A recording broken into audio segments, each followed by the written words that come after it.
Bueno, pues hoy voy a intentar hablar de lo que comencé a explicar el otro día en el vídeo anterior de Dios, de la hipótesis de Dios, ¿no? Porque es una falacia hablar de Dios. Siempre hay que hablar de una hipótesis de Dios. Porque de lo que estamos hablando, como ya expliqué, no es de Dios, sino estamos hablando de un constructo teológico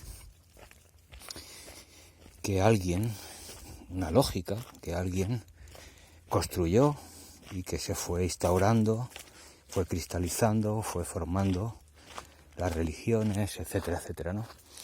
Así que no se puede hablar de Dios, sino de hipótesis de Dios, y no se puede hablar de hipótesis del ateísmo, como he escuchado hablar a algún filósofo. Este filósofo debe entender que no hay una hipótesis del ateísmo. El ateísmo no tiene hipótesis. El ateísmo lo que hace es refutar las hipótesis teístas, ¿no? De la hipótesis de la teología. Es decir, tú propones algo y metafísico y yo con la lógica te lo echo a tierra, ¿no? Pero esta gente es muy lista, ¿no? Muy inteligente, ¿no? En algún sentido, en otro no, ¿no? Depende cómo lo tomemos, ¿no? Si hay una voluntariedad o no la hay de engaño, ¿no? Porque dicen, para algunas cosas, porque hace poco nada vi un debate que fue penoso a mi juicio, para unas cosas utilizamos la lógica, ¿no? Construimos sobre la lógica porque el razonamiento, todos los teístas. Pero cuando los pillas ya no todo es lógica, porque el ser humano no todo es lógica, hay otras cosas, el ser humano tiene espíritu, tiene alma, no sé cuánto. Y la teología y la filosofía ya valen, porque entonces lo que vale es la teología revelada. Porque claro, tú les machacas, ¿no? Esta gente subordinó la filosofía a la teología, pero un buen filósofo que no esté sesgado, ¿no? Por la emoción, por su ser, ¿no? Pues machaca a la teología, ¿no? Pero claro, con la teología revelada no, porque esta ya es revelada por Dios. O sea, aquí tenemos ya una autoridad brutal, que en el fondo es una falacia brutal, ¿no? Así que hablar de hipótesis atea es un sesgo y es una falacia indigna de un filósofo. Hay hipótesis teísta, porque la naturaleza necesita hipótesis, está aquí. La naturaleza, vemos los fenómenos, vemos las causas y está aquí. No necesitamos hipótesis de nada para demostrar que esto es lo que da origen a nuestro mundo, ¿no? Y si vosotros decís que es un dios, o es Papá Pitufo, o son los extraterrestres, o son los que sea, tenéis que demostrarlo. Y eso es lo que ha hecho la teología, querer demostrarlo con la filosofía, con los filósofos, etcétera, etcétera, con la doctrina, con la teología de revelada, con las escrituras, con toda la parafernalia. Pero en el fondo, un buen filósofo de las religiones, y utilizando religiones comparadas y utilizando bien la filosofía, pues se da cuenta de que no es más que la construcción de los hombres, ¿no?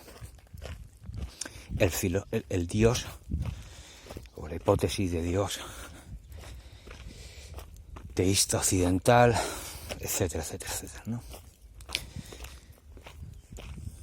Bueno, dicen que Dios, ellos dicen, esgrimen que Dios, y aquí es el primer punto que quiero rebatir, que Dios es creador. Mira, solamente se necesita, dentro de la construcción de Dios, se necesita un punto, se necesita rebatir un punto, destrozar un punto para que caiga todo, no se necesita más ya. Si tú uno de los puntos de las patas principales de un edificio lo tumbas, el edificio entero cae. No necesitas tumbar 4 patas. con una cae, ya cae todo. Y si es el fundamento, entiendo yo, más importante, pues más que mejor, ¿no? Más que más, es decir, ya está, no hace falta buscar nada más. Y ahí está que esta gente, cuando se derrumba esto, en realidad no quieren buscar la verdad de las cosas, sino quieren buscar su verdad, quieren encontrar su confort. Ya no es la verdad de la razón, es la verdad del corazón, de la emoción, ¿no? Mi afán no es que no exista Dios. A mí me encantaría que existiera Dios, que existiera el paraíso, que existiera la vida eterna, que existiera los ángeles y un mundo perfecto, un papá eterno, divino, que nos cuida, vivir eternamente como ángeles, yo qué sé, con mi padre, con mi familia, con mis seres queridos, en amor perpetuo, con los animales. Pero yo entiendo que eso no existe. ¿Por qué? Porque he estudiado lo que ellos dicen y me he dado cuenta por reflexión y por buscar la verdad, que eso no puede existir, no es que no exista, es que no puede existir, ¿no? Y me he dado cuenta de lo que es Dios y que no es Dios, que es la hipótesis, es una hipótesis, es teología, es lo que unos señores dentro de un poder que se institucionalizó dijeron que era Dios, ¿no? Y aquí podríamos hablar también un día de lo que dice realmente las escrituras sagradas, que no es lo que dice el teísmo.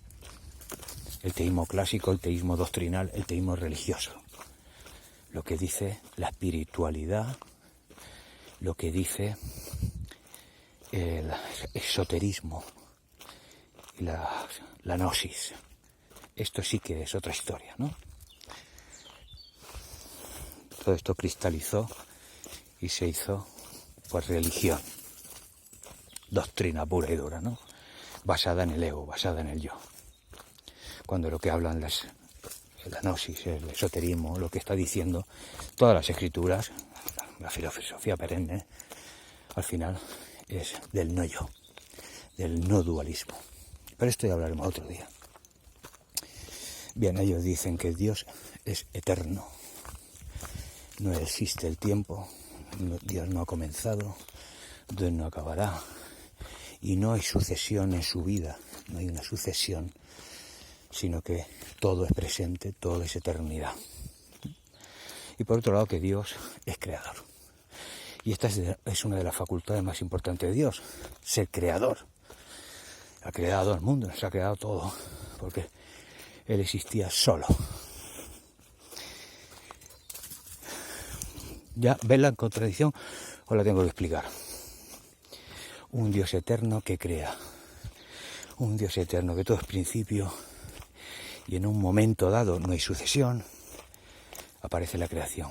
Primero en la mente divina, ocurre en principio en la eternidad y luego fuera de la mente divina, pero también dentro de la mente, dentro de Dios, porque Dios es infinito y lo ocupa todo. De manera que hay un principio en la eternidad. Hay un principio en Dios, en el Espíritu de Dios, porque Dios no era creador y pasó a ser creador. Ya está. Además, la necesidad de crear, ¿no? ¿Por qué crea un creador? Cuando hay una necesidad de crear algo nuevo, que ya es una contradicción como he mostrado, existe la necesidad, existe la carencia, ya no eres perfecto, ya no eres completo, ya no eres Dios, porque necesitas crear. Y luego de necesitar crear, compromete también la libertad de Dios, que también hablaremos en otro momento.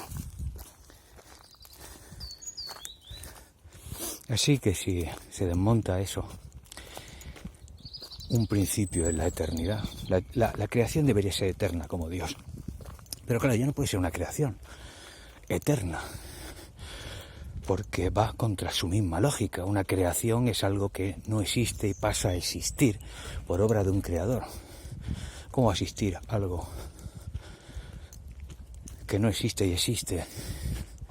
Que no existe y pasa a existir eternamente. No tiene sentido. No tiene lógica. No hay lógica. Cae. El edificio cae. Pero estas personas siguen que no es así, y en cualquiera de los casos te dicen, los misterios de Dios son inescrutables, el ser humano no se rige solamente por la lógica, por la razón, cuando ellos están esgrimiendo un atributo y llegan a ese atributo por la lógica, que luego disfrazan y dicen, cuando los pillas esa lógica que está equivocada, dicen, no, es teología revelada, es revelación. Aquí no hay lógica que valga, aquí lo que hay es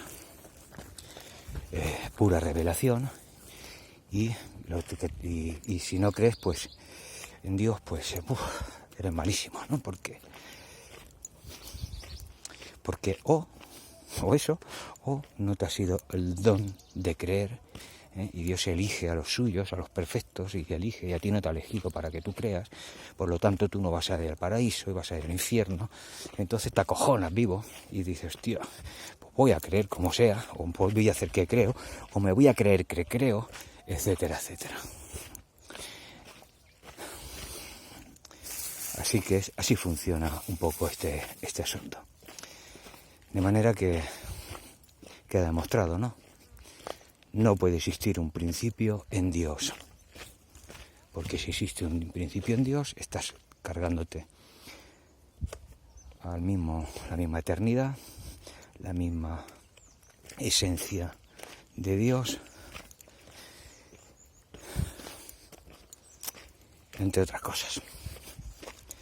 Pues nada, hasta la próxima, que hablaremos de la libertad. ¿Es Dios libre? ¿Alguien puede ser libre? ¿Existe la libertad? Pues yo creo que ni Dios es libre, y lo hablaremos en el siguiente episodio.